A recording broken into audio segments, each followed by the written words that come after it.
So, this is a long topic. And we've got just 2 hours. I want to take an hour today to talk about interpreting the Bible. And then we're going to go even deeper in that topic next week. The stuff that I want to talk about today and next week, it is not beginner level stuff. So you may want to take notes, or you might want to just space out. It gets hard. But I want to talk about some things that are deep. That are not just lowest common denominator kind of things. I want to talk about the Bible. And I've got some slides. I'm not going to use all the slides here, so I'll just ask John to skip ahead to some of them. You can go ahead to the next one with that. But we've got this word, hermeneutics. That's what we want to talk about. Hermeneutics is the science of interpretation. Hermeneutics means how we interpret. The Bible needs to be interpreted. And that's the focus of what I want to say today. I want to spend an hour talking about that point, that the Bible needs to be interpreted. In order to do that, I want to spend a little bit of time talking about what the Bible is. I'm going to spend a bit of time talking about the need to interpret, proving the need to interpret the Bible. And we're going to begin with some principles of interpretation today. And then next week we're going to apply them. So the things that I'm going to say today, especially when I talk about what the Bible is, some of this, if it's things that you're hearing for the first time, it's sometimes scandalous. Sometimes we have wrong expectations of the Bible. We've got ideas that we've inherited from popular culture about the Bible. And so sometimes learning about hermeneutics, learning about the Bible, can sometimes feel even discouraging. So I want to encourage you in advance to say, don't be discouraged by the things I'm about to say.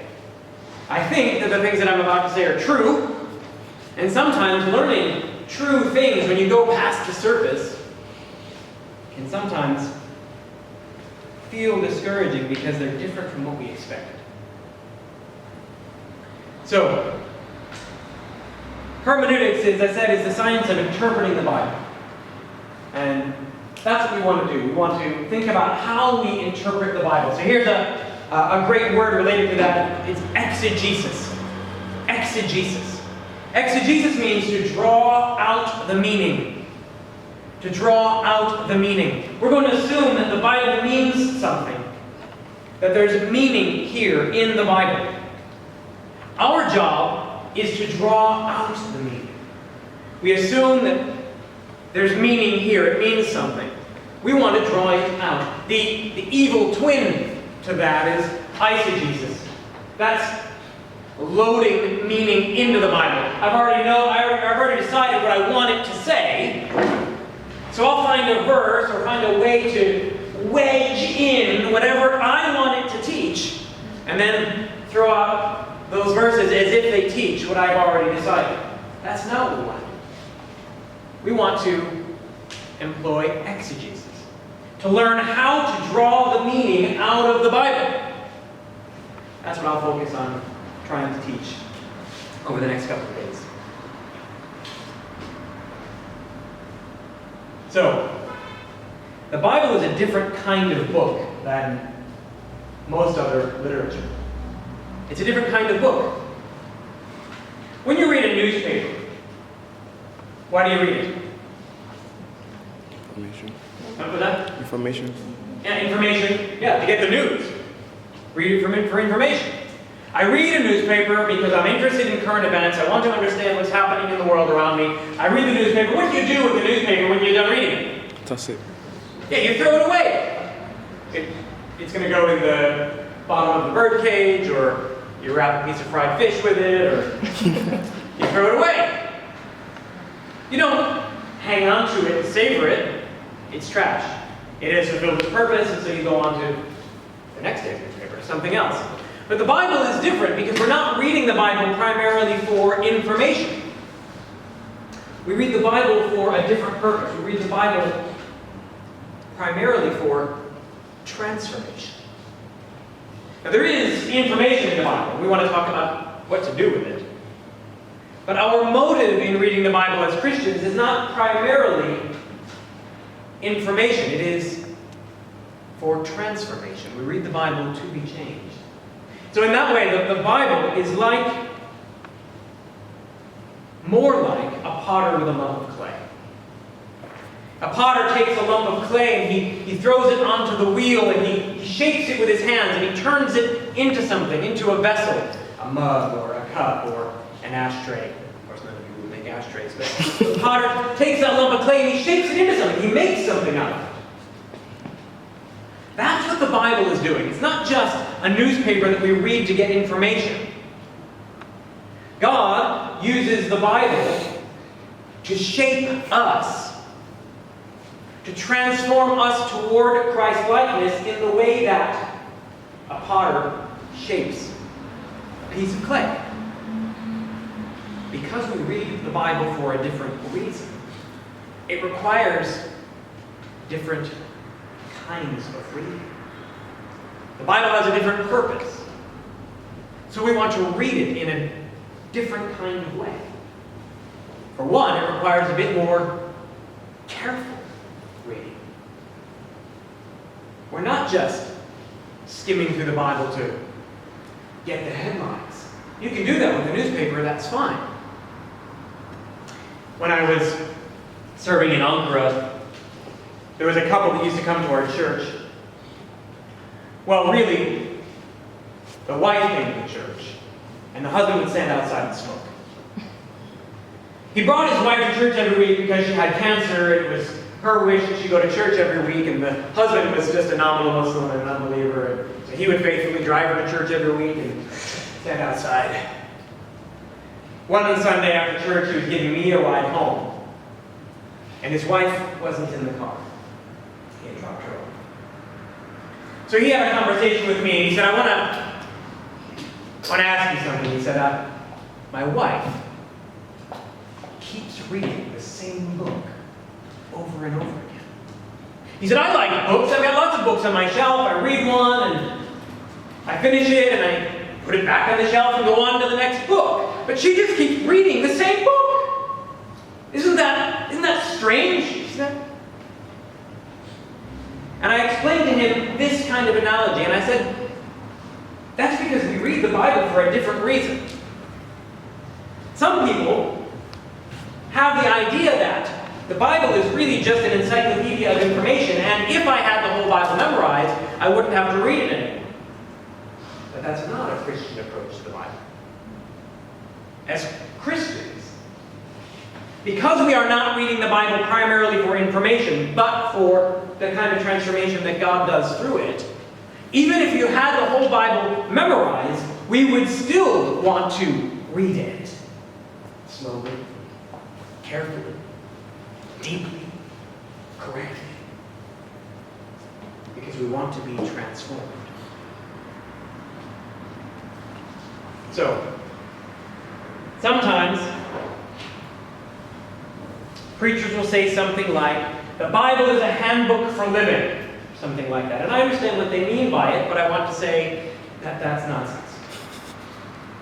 Of course, there is something true that's being communicated when a preacher says it, but I think that it's an unhelpful analogy. The Bible is not a handbook. It isn't an instruction manual. You cannot just open it up and do what it says. Some people have this idea that the Bible is just, I've ever heard that acronym of basic instructions before leaving Earth. One of the cheesiest and thankfully untrue acronyms, but that's not what the Bible is. It is not a handbook. My printer, we just bought a new printer. The printer at home had broken.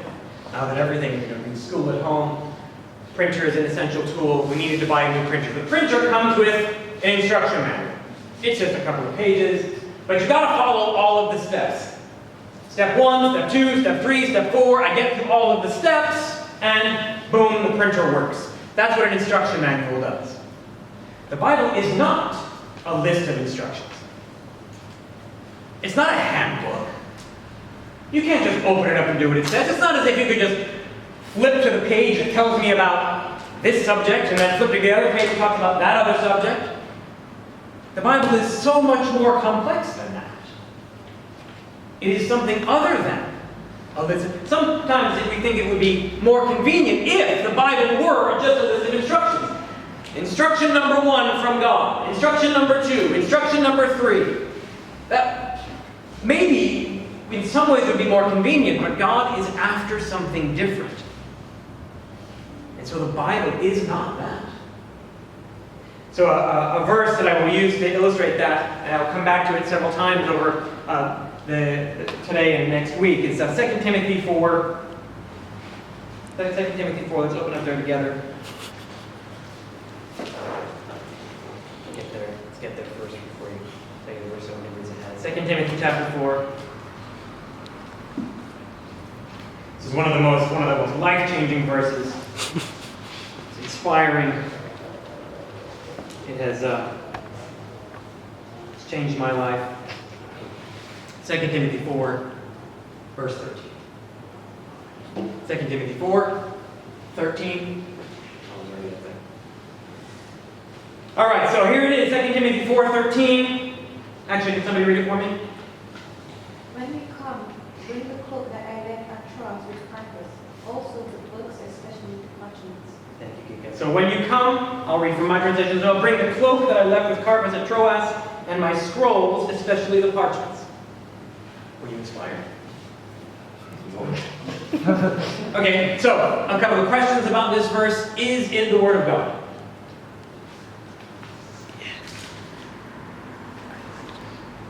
Not a trick question. Thank you.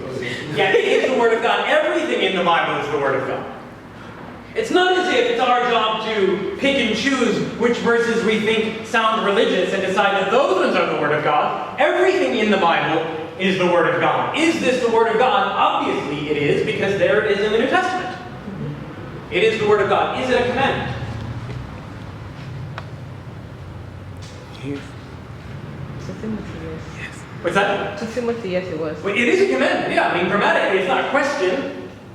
It's not a statement. It is a commandment. It is the Word of God. It is a commandment. Are you going to do it? Anybody? Yeah. Well, no, you're not going to do it. The Bible is not a handbook. It is not a list of instructions. You cannot just open it up and do what it says. So when somebody says to me, we don't need any of this fancy hermeneutics, we just open it up and do what it says. Well, shall I buy you a ticket to Troas? You cannot just do that. It's not just true about this verse, but it's true about all of them. The Bible is more complex than that. Here you have a commandment in the Word of God, but you cannot do it. You could go to Troas if you like. I have been there. It is now ruins. It's mostly under the dirt. Carpus's house is not there. I have checked. And if you manage to find Carpus's house, I promise the cloak and the scrolls and the parchments are no longer there. You cannot obey this place. The Bible is more complex than just a list of instructions from Chairman God. It's something deeper than that. The Bible needs to be interpreted. We need to draw the meaning out, to interpret, to understand how we should obey God's Word. This is not just a simple list of instructions. What Paul wrote to Timothy just is not a commandment for you. And so here is an important principle. The Bible was not written to you. None of the Bible was written to you. Not a single piece of the Bible was written to you. So when I hear preachers say the Bible is God's love letter to you, again, it communicates something true, but it just isn't helpful. It is not true. The Bible is not written to you. This book, the verse we just read, that was written to Timothy. But all of the Bible was written to someone else, someone who is not you. None of the authors of the Bible had you in mind when they wrote. The Bible was written to someone else, to a whole lot of someone else's. In the case of the New Testament, to first century audiences, sometimes one person, like Timothy. So the Bible is for you as the Word of God. It is relevant for us. It comes from God, so its authority is universal. But it was not written to you. It was written to someone else. Our job is to understand what the original author meant when they were writing to someone else, and then to interpret, to figure out, what does it mean for us? What do we do with it? This is not a new phenomenon. It's not something new that the Bible needs to be interpreted. It has always been the case that the Bible needs to be interpreted. Can someone open up to Nehemiah 8:8? Nehemiah 8:8.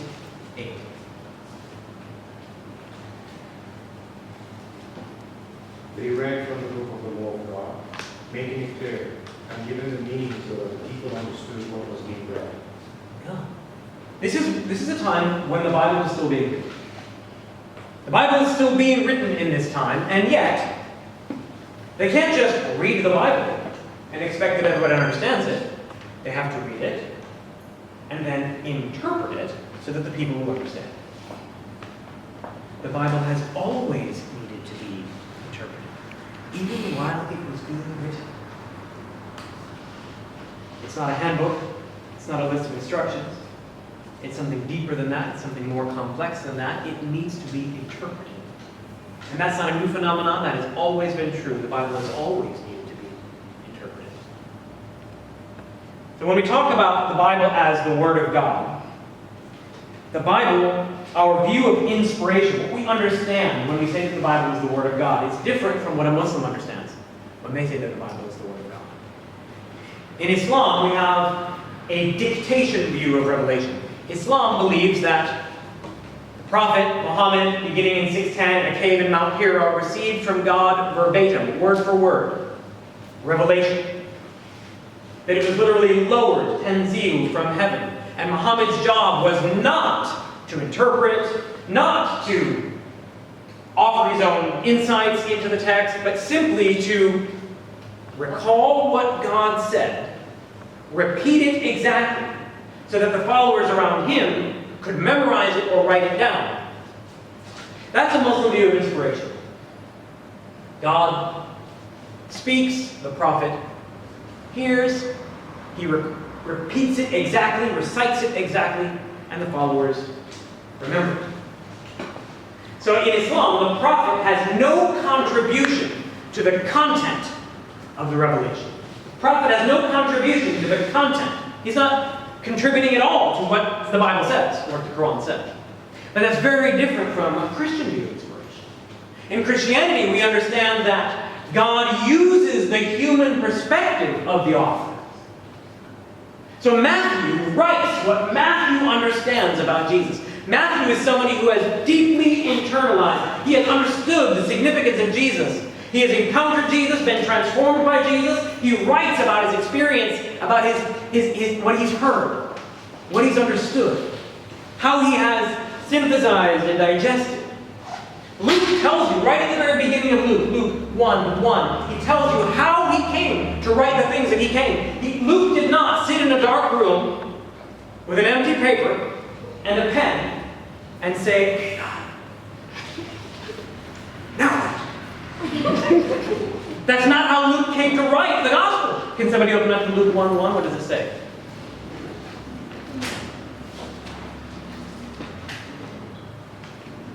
Many have undertaken to draw up an account of the things that have been fulfilled among us, just as they were handed down to us by those who from the first were eyewitnesses and servants of the word. Okay, keep going. With this in mind, since I myself have carefully investigated everything from the beginning, I too decided to write an orderly account for you, most excellent Theophilus, so that you may know the certainty of the things you have been taught. That's it. What does Luke do? Luke tells you what he did. He researched. He went out and talked to people. He met the eyewitnesses. He researched carefully the account. How did Luke come to write the gospel that he wrote? Not by sitting alone in a room and praying for God to give him the next sentence, but by getting out on the street and talking to people who knew Jesus, making sure that he was recording properly, appropriately, the things that Jesus did, the things that Jesus said, and he compiles them in a way that theologically makes sense, that teaches something. Luke has understood the significance of Jesus, and he wants to teach us what Jesus means. So when I read Luke, or when I read Matthew, whatever Matthew wants to teach me about Jesus, that is the Word of God. Whatever Matthew wants me to understand about the significance of Jesus, that is the Word of God. My job is to try to understand, to interpret what Matthew meant, what he wants me to understand. What does Luke intend to teach about the significance of Jesus? That is the Word of God. So, in Christianity, we believe that the Bible is both a human and a divine book. That is, it comes from God, but it includes the perspectives of the author.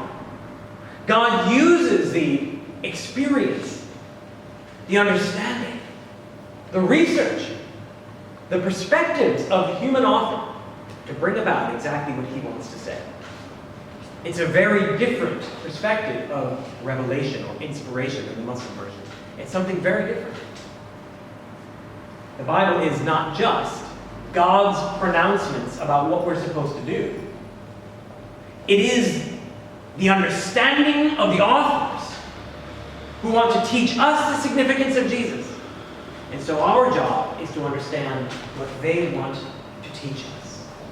And that is the Word of God.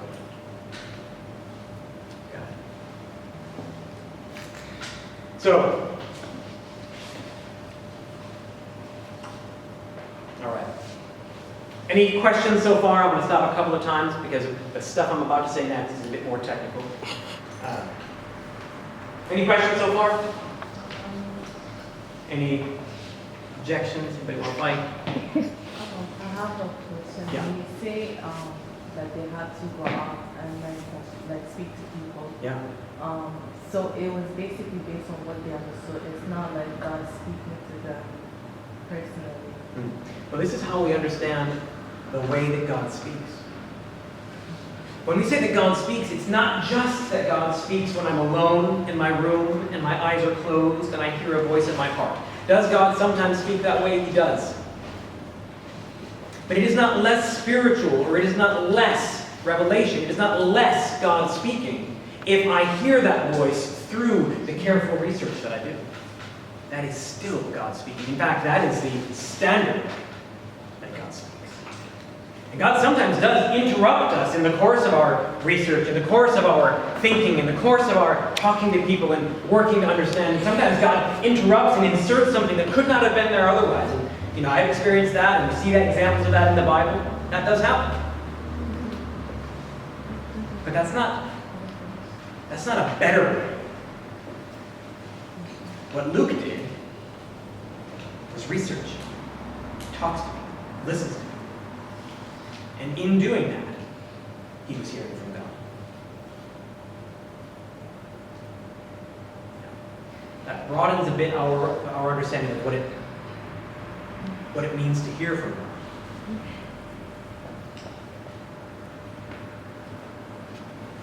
Any other thoughts?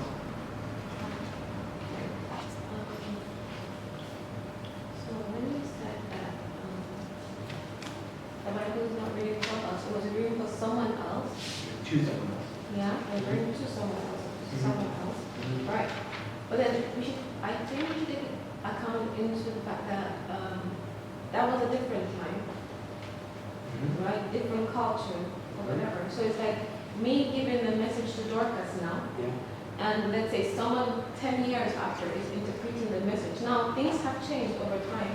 Now, isn't it subject to change? When I say change, I don't mean changing the message, right? It's like paraphrasing. Yeah. Let me give an example here together. I can illustrate this. You're exactly right. What I said was that the Bible was not written to us, even though it is written for us. It's for us because it's from God, but it was not written to us because it had an original audience. There's no name on this. So if you grew up in America, this cartoon just doesn't mean anything. I can see that there's some character there that he's hiding something. There's something not right going on, but I can't tell you. I don't know how to interpret this. Imagine Well, what's going on here is exactly like what's going on in the Bible. The Bible is written, in the case of the New Testament, 2,000 years ago, in a language that is not yours, to a culture that is foreign to you. So there is a linguistic and a historical and a cultural distance between you and the New Testament.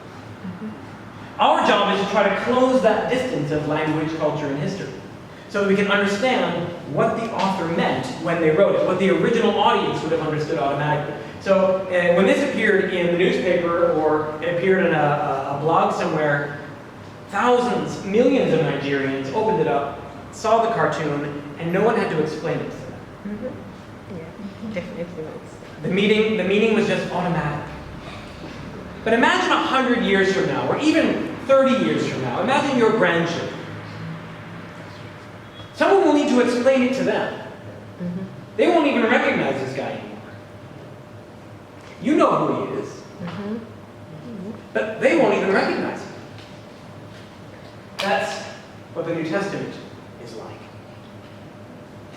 So many of the themes of the New Testament, the events in the New Testament, the references in the New Testament, the audience that Matthew and Luke and John were writing to, they understood those things automatically. Nobody had to explain to them the quotations or the references to historical figures. When Matthew says Pharisees, everybody knows what he means. When we say Herod, everybody understands. And so he doesn't explain to us who those characters are. He just assumes that the audience understands them.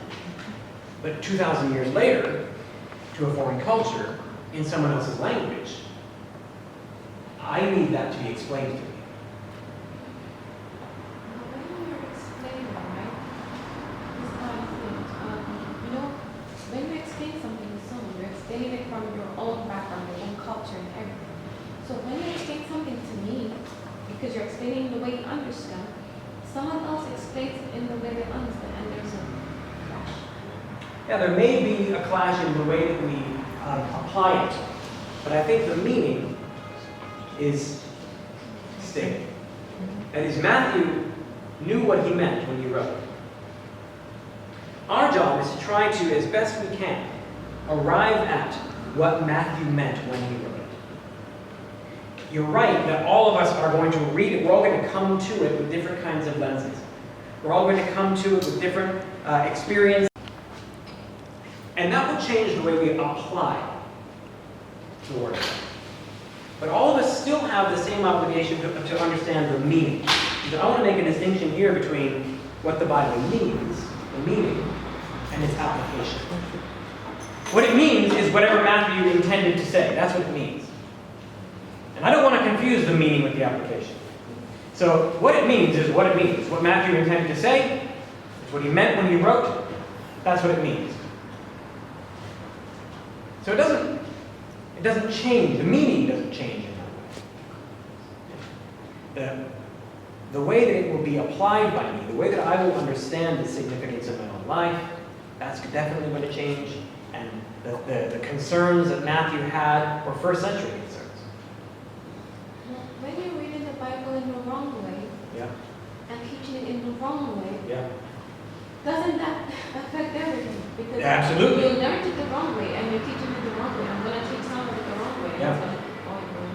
Yeah, that's right. This is why it's so important to understand what Matthew meant. And not just to say, well, this is what it means to me, and maybe you can teach whatever it means to you. I don't really care what it means to you. I want to know what it means. I want to know what it means. When God says something, he means something. He intends for us to understand what it says and what it means. And so you're exactly right. Somebody who just puts their own meaning into the text, or somebody who distorts the meaning of the Bible to say whatever they want to say, and they're going to teach based on that, and teach things that just aren't in there. I'm going to give a bunch of examples of that today and next week. Bad ways that the Bible gets used and interpreted incorrectly.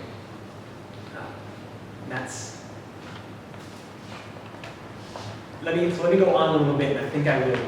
I think that will it'll be opened up a little more. So, when I say that the Bible is the Word of God, I mean that God inspired the authors of the New Testament through the experiences and the understanding that they had, so that the resulting book is exactly what God wants, and it is exactly what Matthew, Mark, Luke, John, Paul, James, and Peter wanted to say. It includes the experiences and perspectives of the human author. Now, apart from that, we have to figure out what did they actually write? What did Matthew write? How do I know what Matthew actually wrote? So let me ask a trick question. Telling you it's a trick question in advance, so don't shout out any numbers. But ask yourself, how many original copies of the New Testament still exist? Don't answer. How many original copies, get a number in your head, how many original copies of the New Testament still exist? How many original copies of the New Testament do we have? If you have a number other than 0 in your head, you have the wrong number. So, of course, we don't have anything like an original copy of the New Testament. We have none. We don't have any of the paper that Matthew, Mark, Luke, John, Paul, Peter, James used. We don't have any of those pages left. What we have instead are copies. Not just copies. What we have are copies of copies of copies of copies of copies of what Matthew wrote. That's what we've got. When we're talking about the New Testament was written in what language? Greek. Greek, yeah. The New Testament was written in Greek. We have today 5,000 manuscript copies of the New Testament. They've been collected from all over the world. They're cataloged. Some of them are just tiny little pieces of John Ryland's manuscript, just a few pieces of the Gospel of John. Some of them, Codex Sinaiticus, almost entire book. The Bible's almost complete. So some of them are just little pieces. Some of them are almost the whole book. We have 5,000 copies of the New Testament in Greek, the original language. No two of them are exactly alike.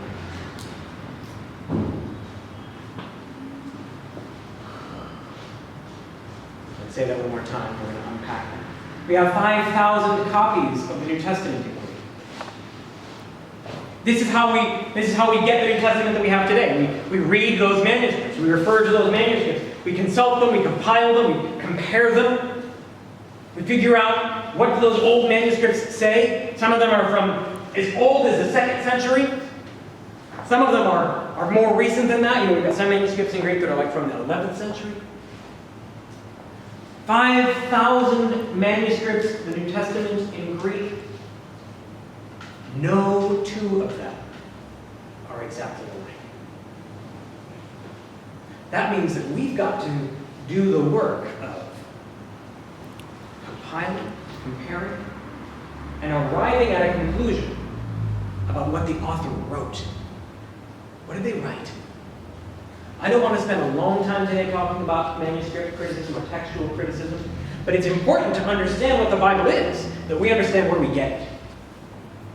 We get the New Testament from the manuscripts. And you can consult today, if you're writing something down, you can consult the Center for the Study of New Testament Manuscripts, www.csntm.org. www.csntm.org. At that website, at the Center for the Study of New Testament Manuscripts, if you forget the acronym, they have cataloged all of the known Greek manuscripts of the New Testament. And most of them you can see photos of on that website. It's amazing. 5,000 copies of the Greek New Testament, they are all a little bit different from each other. So that means that we've got to spend time figuring out, doing a bit of work to decide what did Matthew, Mark, Luke, and John write. Most of the time, what they wrote is clear. And the discrepancies, the differences between manuscripts are mostly very insignificant. Usually it's a misspelling of a word, or a word is left out, or a line is copied twice. In some cases, word order is inverted.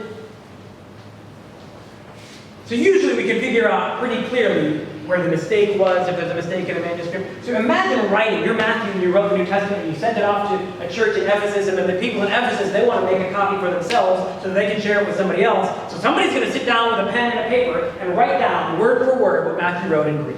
There is no punctuation in that name. There are no capital letters and lowercase letters. It's just lines of uppercase Greek text. And you only get one shot because there are no erasers.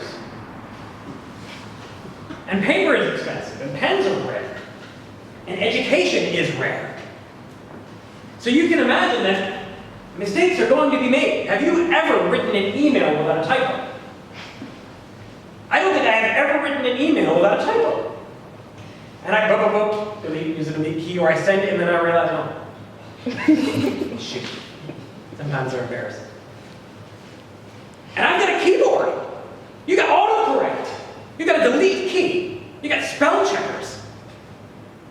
So it's obviously perfectly natural that copy and copying, copy after copy after copy, that errors get made, mistakes get made. Typos and misspellings, and leaving out a word, writing a word twice, skipping that line, and then they finish the page. When they catch it, they've got to write the whole page over again. Start again. All uppercase letters. No punctuation or spaces. This is difficult. So when we compare those texts, usually we can tell right away where the errors are. You know, if you've got like 3 copies of the New Testament that have this one misspelling, but 4,997 have this other spelling, we can be pretty sure where the errors are. But there's some cases where it's not so clear. There are some cases of manuscript variances or discrepancies between the manuscripts in the New Testament where it's not so clear. We're not really sure. That happens sometimes. And thankfully, over time, our collection of manuscripts gets better. Our science about comparing manuscripts gets better. The technology for reading manuscripts gets better. We're using infrared lights and reading. So sometimes if it's a parchment, this is why Paul wanted his parchment. You had 2 basic kinds of writing material. You have papyrus, that's paper, and it's fragile and doesn't last very long. But then you've got parchment, which is animal skin. And you can erase on animal skin, put it in a chemical bath, you can scrub it down. But today, if somebody has done that, we can read what the author wrote, but we can also read the text they erased. It's called palimpsest. So we've got better technology for comparing and understanding what the authors were writing, which is why there's differences between the King James Bible and the NIV. Because in 1611, when the King James was translated into English, the manuscripts that the authors had available to them were not very old or reliable manuscripts. They had a very limited collection of Greek manuscripts available to them, mostly that were much more recent, far removed from the original authors, and that were not very reliable.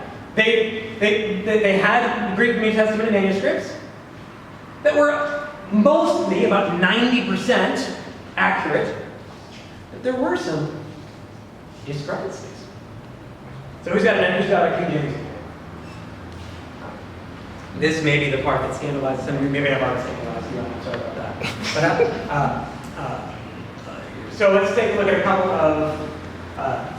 couple of areas where discrepancy between manuscripts involve more than a word or two. Almost all of the manuscript discrepancies, all of the differences between manuscripts involve just a word or two. There are a handful of cases, just about a dozen, that involve more than that, more than a word or two. Matthew 17:21. All right, Dorcas has got an NIV. Dorcas, will you read Matthew 17:21 in the NIV?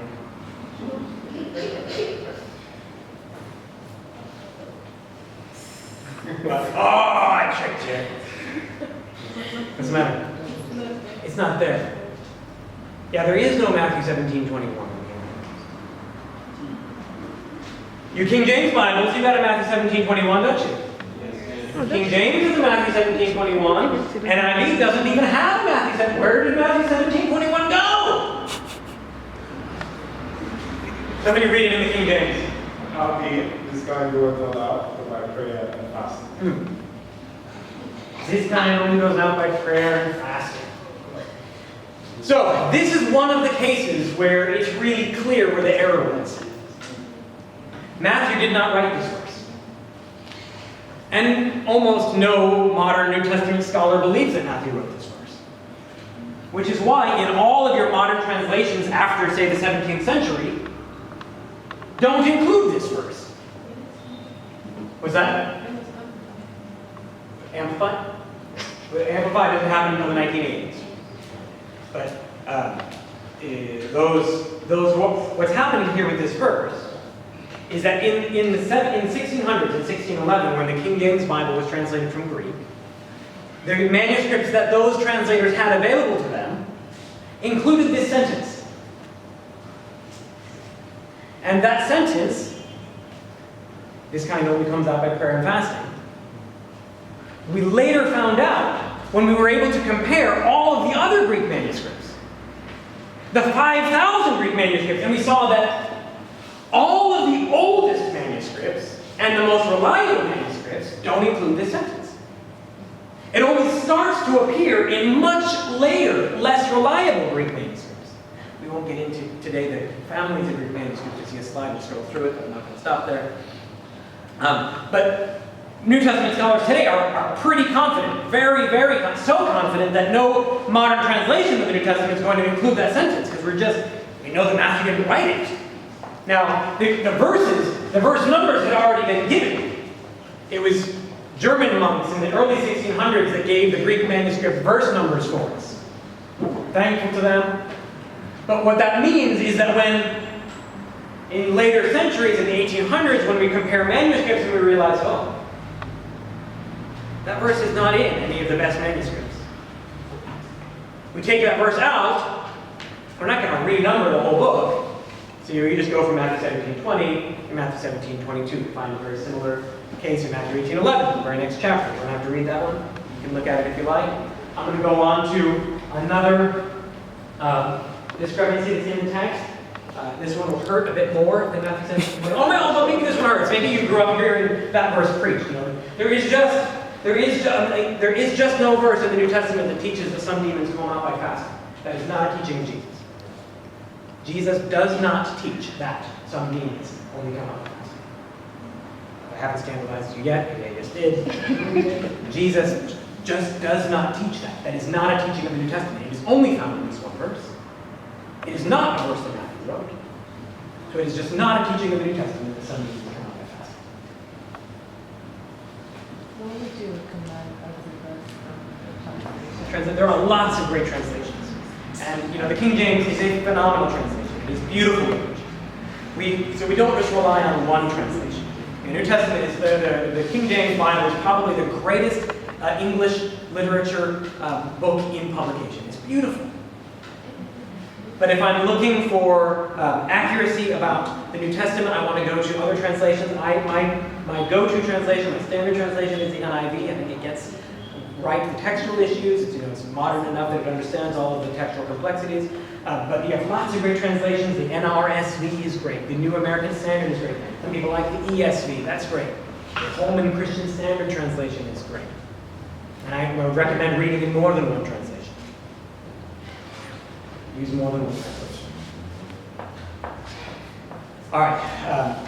So, John 7:53. In John, this is one of the largest sections of the New Testament, which is in discrepancy. That is, there's discrepancies between the manuscripts, differences between the Greek manuscripts. John 7:53 to John 8:11. 12 verses beginning in John 7:53 all the way until John 8:11. Those verses, so if you're reading it in the NIV or in the ESV or in the NAS or any translation after King James, you will see a note probably in your text. Somebody have a note there? Can somebody read the text note that they find there? Anybody? Was that? The NTS manuscript and many other ancient witnesses do not have John 7:53 to 8:11. Yeah. A few manuscripts include these verses: wholly or part or in part. After John 7:36, John chapter 21 verse 25, Luke chapter 21 verse 2. Yeah, or Luke 24:35. Yeah, so the first part there, the earliest manuscripts and many other ancient witnesses do not have John 7:53 to 8:11. So these verses just aren't in the earliest manuscripts of John, which is why your modern translation is going to put the verses probably in italics or between brackets and only after giving you a warning. John didn't write this. So there are some scholars who think that maybe John did write it, but it got lost and refound. It's a less likely explanation. Some people think that maybe it was a reliable oral tradition, a story about something that Jesus did, and the New Testament copyists are looking for a good place to put it in, and let's put it here. And some obviously thought that it belonged better in Luke. So we're pretty sure that John didn't write it. At least he didn't intend it in this book. He didn't put it here. So that's the story. What is the story? What's the story about? First, the woman caught in adultery. Yeah, it's the story of the woman caught in adultery. So as wonderful as this story is, and it doesn't affect any major doctrine to say this, but John didn't write it. So the story of the woman caught in adultery, let him who has no sin cast the first stone, is a beautiful story. It doesn't teach anything heretical, doesn't teach anything contrary to the teaching of Jesus. And that's true about all of the discrepancies. No major doctrine of Christianity is affected by these discrepancies. The biggest doctrine that is affected is the one that I just said to you. Jesus does not teach that you have to fast to cast out demons. But this teaching, this passage just doesn't have any doctrine that we don't find somewhere else already in Jesus' teaching. But it's probably true that John didn't write these. All right, one more. While I'm hurting you, I'll hurt you one more time. Mark 16.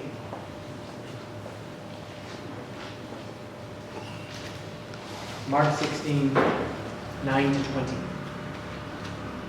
You will find, if you're reading a modern translation, you'll find a similar note bracketing Mark 16, 9 to 20. The earliest manuscripts and some other ancient witnesses do not have verses 9 to 20. Mark 16, 9 to 20 just aren't part of the original ending of Mark. There are, in manuscripts, there are 3 other endings in Mark. So Mark probably just ended his gospel with verse 8. Mark probably just wrote to verse 8 and stopped, trembling and bewildered. The woman went out and fled from the tomb. They said nothing to anyone because they were afraid.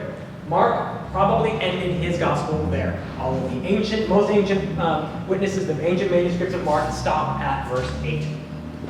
But that made some early Christians uncomfortable. Mark, you can't do that! You can't stop the story with the women just trembling and afraid. We need something victorious. We need a better ending, Mark. And so they help him out. And that's what you get in verses 9 to 20.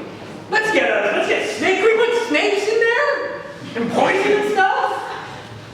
And that's what you get with Mark 16, 9 to 20. It's the Great Commission passage in Mark. Go into all creation and preach the gospel, and you will drink poison and hold snakes. But Mark didn't write it. The fact that it became fiction. It just is not what Mark wrote. So whether it's true, so the things that Mark writes there are things that we find Jesus, or things that we find Paul, for example, and Luke himself doing in the book of Acts. They are protected. Paul is protected from snake bites and shakes about. Jesus does miracles. And the Great Commission is in Matthew as well. Jesus commissions us to go into all the nations and make disciples in Matthew 28, 18 to 20. But this passage, Mark 16, 9 to 20, is almost definitely not original. Almost definitely. Mark did not write The ones that I've just given you, those are the two biggest. That is the two portions of Scripture that involve the most number of words that are of dispute, two biggest disputed texts in the New Testament. John 7:53-11 passage and the Mark 16:9-20. Those are big chunks, they're paragraphs. And they made their way into English translations through the King James, because the manuscripts the King James translators had available to them were later manuscripts, less reliable manuscripts. Now, comparing the 5,000 manuscripts that we have, we can be pretty sure that those verses were not written by John or Mark. There's one more that's unique to the King James, which is especially egregious. I really want to go on to something else, but we'll go. We'll look at it. 1 John 5, 7, and 8. 1 John chapter 5, verses 7 and 8.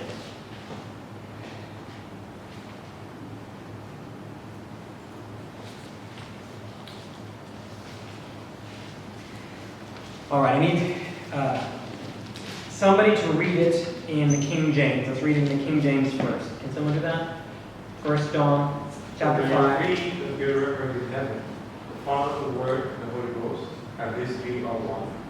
And there are three that bear witness on earth, the Spirit, and the water, and the blood, and these three agree in one. You will receive the witness of men. The witness of God is greater, but this is the witness of God, which he has testified of his Son. That's good. So, was 5, 7, and 8 different in the King James to the NIV that you were reading, if you were following along in the NIV? Yeah. There's a whole section that the King James includes that is not in the NIV. And that phrase, the King James includes this phrase, in heaven, the Trinity bear witness in heaven, the Father, the Spirit, and the Son, and these three are one. And three that bear witness in earth, the water, the Spirit, and the blood. That section that begins with in heaven and ends with in earth. Those words don't appear in any New Testament manuscript before the 14th century. 1,400 years after Jesus, they start appearing in New Testament manuscripts. It would be very convenient in conversations with my Muslim friends to have a verse like that in the New Testament. The Father, the Son, the Spirit, these three are one. Trinity. Boom! But it just isn't there. John didn't write. John was not using that kind of language. John does teach the Trinity in his letter. There's lots of Trinitarian language in his letter, but nothing so explicit. The three-in-oneness kind of statement. You just don't have that. And it's not in anything. But there it is in the King James. It doesn't appear in any Greek manuscript until the 14th century. No. So here's the bottom line of all of this. We can be confident that we know what the original authors wrote. 90%, more than 90% of the text of the New Testament is not in dispute. More than 90% of the text of the New Testament, we all agree on exactly what it is. And then in those few cases where there is some dispute, we can still make really good conclusions about what the original authors said. As Christians, we don't hide this fact about our Bible. And this is the difference, again, between Christianity and Islam. Islam has just as many manuscript issues, but Islam denies them, hides them, burns them, buries them. As Christians, we don't do that. This is just what we've got. In fact, you can be confident that in the New Testament, there is more reason to trust the text of the New Testament than the text of any other ancient Greek document. Any other ancient Greek piece of literature like Homer, the Odyssey, or all of the bodies of literature that we have about ancient Rome, Herodotus, or ancient historians, Josephus. We don't have anything like the number of manuscripts to verify those authors as we do the New Testament. 5,000 manuscripts in Greek of the New Testament. That's just a huge number of manuscripts. It gives us a great body of literature to compare. And so we can make conclusions with a really high degree of confidence. We have some pieces of the text that are disputed. And I just told you what they were. We don't hide them. We don't need to lie about them. We don't need to downplay them. They're there. There they are. We know what they are. That's what they are. Just told you what they are. And this is still a trustworthy book. It is the Word of God. This is a trustworthy book. You can trust the New Testament. You can't, depends on what you want to trust it for. You can't trust it to take the cat out. If that's what you're trusting the Bible to do, you're going to be disappointed. But if you're trusting it for transformation, for God to use it in your life to transform you toward Christ likeness, you can trust this book. That's what it's for. It isn't a magic book. It's not going to protect your car from being stolen because you put it on the dashboard. It's not going to give you better dreams at night if you put it under your pillow. It isn't an amulet. It is powerful if you read it, understand what the author means, apply it to your life for the transformation of your soul toward the example of Jesus. That's what it's powerful for. It works. It's real. It's true. You can trust it. You don't need to have false ideas about it. You don't need to have fairy tale kinds of ideas about it. It did not fall from heaven. It has a really human history. But it's good. It's true. You can trust it. All right, I want to end. I got 5 minutes. I'm going to take let's go. I'm going to end with 2 really important ideas. Skip right past this. I want to talk about literary context and historical context. Stop when you get to historical context. Okay, there you go. Oh, back it up. Did you start with historical context? 2 kinds of context. Back up on that. Wasn't the previous slide historical context? Oh no, I'm sorry. Got it. 2 kinds of context. Literary context and historical context. When we read the Bible, we want to keep in mind 2 kinds of context. So this will be a good homework question. We want to keep in mind 2 kinds of context. Literary context and historical context. The literary context has to do with where the verses that I'm reading fit into the broader scope or the argument of the author and the book that it's in. That's the literary context. Words have meaning in sentences. Words only mean something in sentences. I only know what the word means if I understand the sentence that it comes from. And the sentence has a meaning in the context of a paragraph. I mean, you've all heard funny examples of taking something that somebody said out of context, and just a sentence taken out of a speech can sound really funny. And really, you can make it mean anything you want if you paragraph, and you apply it anywhere you want. But what we want to do is to understand what the author meant when they wrote that sentence. They put it into a paragraph, into a chapter, into a book. Where does that verse fit into the argument of the book? What is the author trying to say in the whole book, in this paragraph, with those words in that sentence? That's the literary context. So,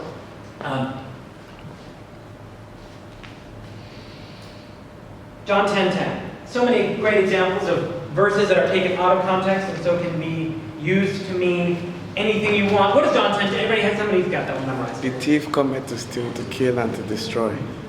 Oh, to give it to me. No, The thief cometh only to steal, to kill, and to destroy, but I have come that you may have life and have it in abundance. Yeah. So in my NIV language, growing up, I memorized that verse. The thief comes to steal, to kill, and destroy, but I have come that you might have life and have it to the full. The thief comes to steal, kill, and destroy, and I have come that you might have life and have it to the full. Who's the thief in that verse? Okay.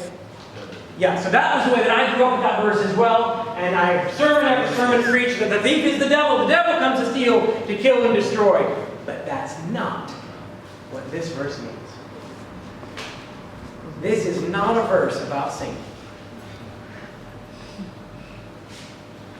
You can be really clear about this. This is not one that's hard to understand. Go to John 10, verse 1, and you tell me who the thief is.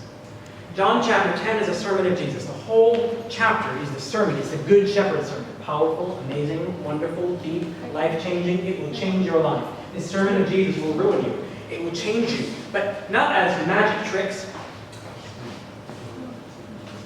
Who is the thief? The Pharisee. The Pharisees. The Pharisees? Yeah. And anyone. Anyone who, it says, like anyone who doesn't enter the sheep pen by the gate, or climbs in by comparing his way of serving with the way of the Pharisees. And he compares it to a thief, to a stranger, and to a hired hand.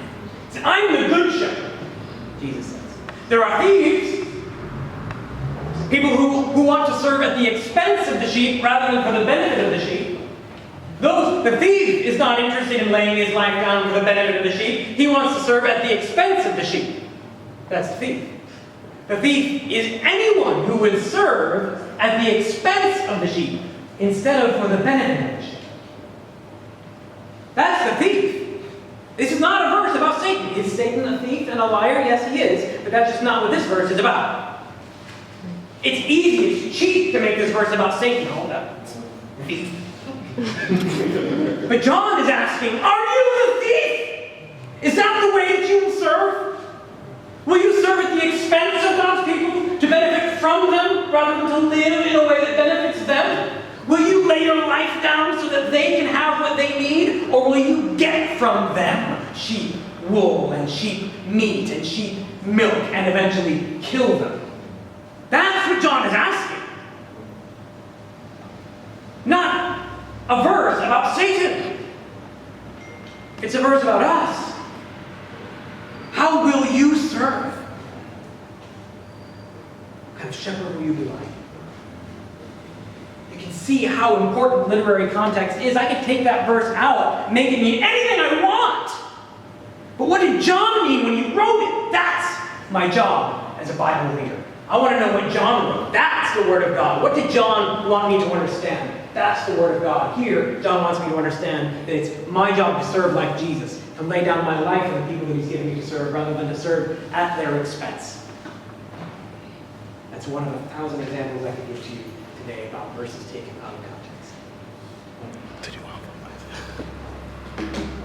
Literary context, and then finally, historical context. As I said earlier, the Bible was written for you as the Word of God, but it was not written to you, it was written to somebody else. I gave the example of Timothy. Paul was writing, he was not writing a letter to you, and that's why you don't have to go to Troas. Historical context is really important, otherwise, buy your ticket. When we talk about the historical context, we're talking about who wrote it, the author.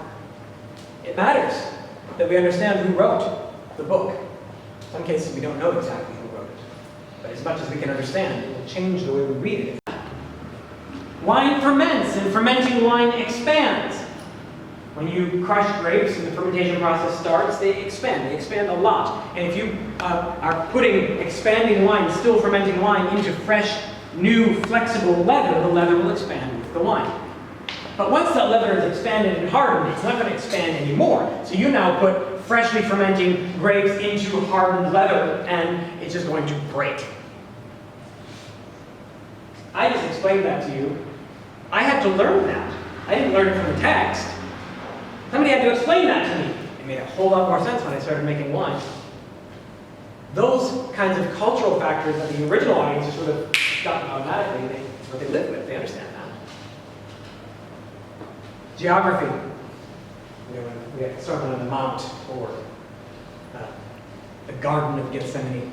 These are geographical terms that refer to regions of Israel. The Garden of Gethsemane is mostly shrubs. The Mount of Olives, it's a hill. Those are the geographic factors matter. Or when Mark tells us that Jesus is in the Decapolis. Well, in the first century, the original author, or the original audience reads that as, Jesus is in the Gentile area. He's not talking to Jews. Jesus is talking to Gentiles. Scandalous, amazing, but it only makes sense if you know the Decapolis. Geography matters. Politics. Simon is a zealot. Jesus refers to the Pharisees. These are political groups of their day. And somebody has to tell me, I have to learn about what a Pharisee is and what a zealot is to make sense of those things. Why is it that tax collectors are so unpopular? How would a tax collector, okay, nobody likes to pay taxes, but sinners and tax collectors are lumped together. That's a political piece of information that I need to learn it. Historical context changes the way we understand. And then specific occasion for writing. Sometimes portions of the Bible were written for specific purposes, like it matters to know that the book of Galatians was written in response to a specific kind of heresy that was being taught. People were believing that you had to become a Jew in order to become a Christian first. This is a specific heresy that Jesus wants to answer. And so that specific occasion, why was he writing? If I understand that, it's going to make sense of all of the book. It changes the way I read the book. So these are factors of historical context. So what I would like to ask next week is for somebody to be able to explain what literary context is and what historical context is. What is literary context? What is historical context? So we'll come to that next.